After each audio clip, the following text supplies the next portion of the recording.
Кыргыз Республикасынын мамлекеттик тили жөнүндө Кыргыз Республикасынын конституциялык мыйзамынын аткарылышын камсыз кылуу жана кыргыз эл жазуучусу, Кыргыз Республикасынын баатыры Чыңгыз Айтматовдун 95 жылдыгына карата Кыргыз Республикасынын президентине караштуу мамлекеттик тил жана тил саясаты боюнча улуттук комиссия кыргыз тили жана Айтматов ааламы аталышына мамлекеттик тилдин 3 айлыгын жарыялагандыгына байланыштуу Кыргыз Республикасынын жогорку сотунун төрагасы Базарбеков Замирбек Курамаевичтин демилгеси менен Кыргыз Республикасынын жергиликтүү сотторунда иш чаралары өткөрүлүп жатат.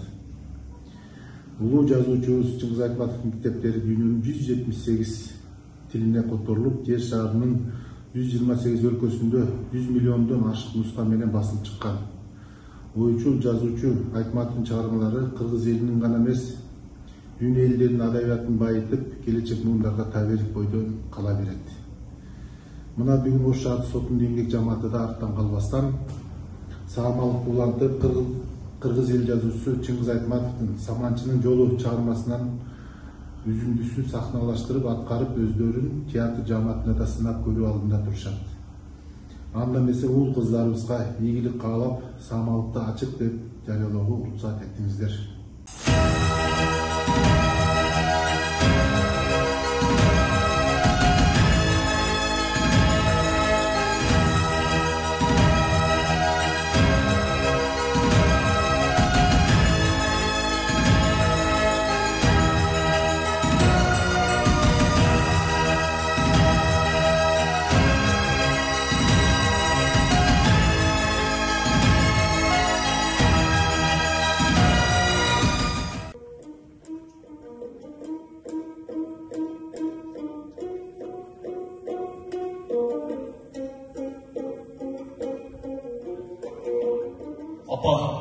Апаке, ак сүтүңдөн айганайын апакем.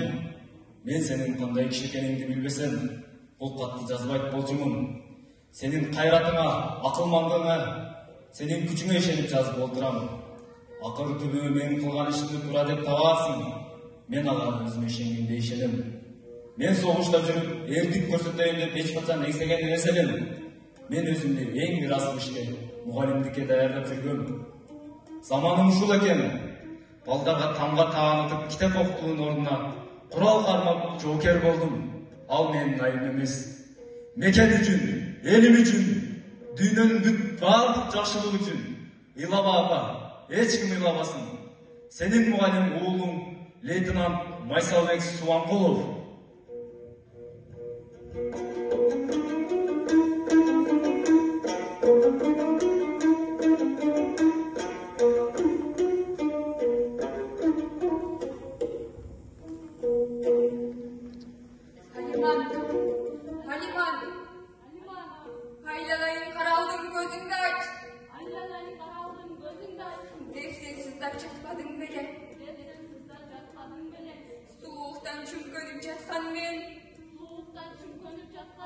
Жер адамдын катуу чаңырыгынан селт этип ойгондум. Ошол силер экенсиңер го Толгонай.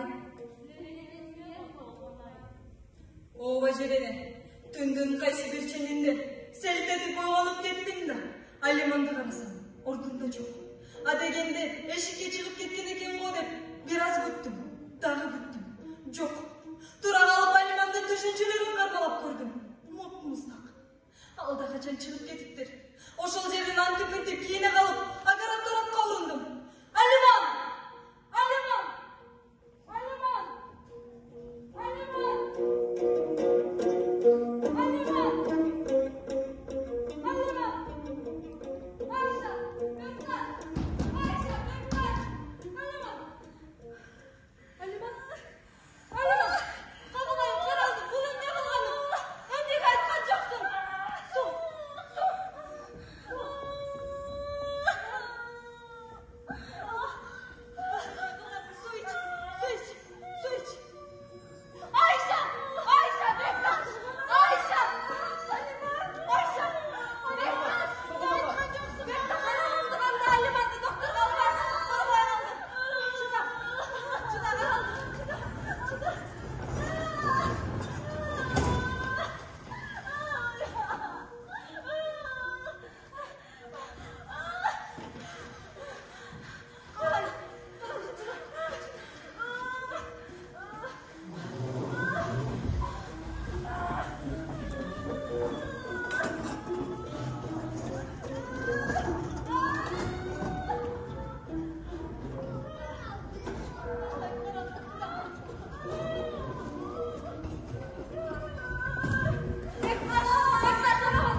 ай тартып келе жатқаныбызда таң сөгілді.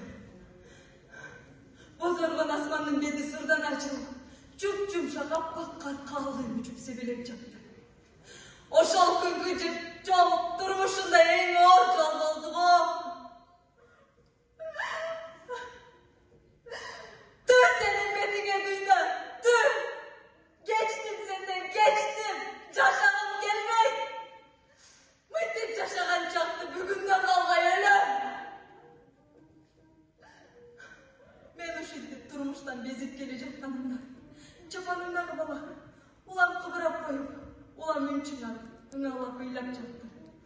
Анын же кыз, же эркек экенин да билген жокмун.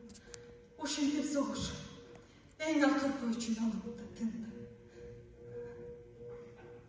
Алиман, гүл көйгөн келбеш эле. Шуну менен не болду, не койду. Жамбылыкту чечиндин сүлүгүнө багып чоңойтулду. Алын көрбөгөн азаптын бири да калган жок. Айтор, ишер суусу бар экен, аман калды. Мына эми 12 жашта.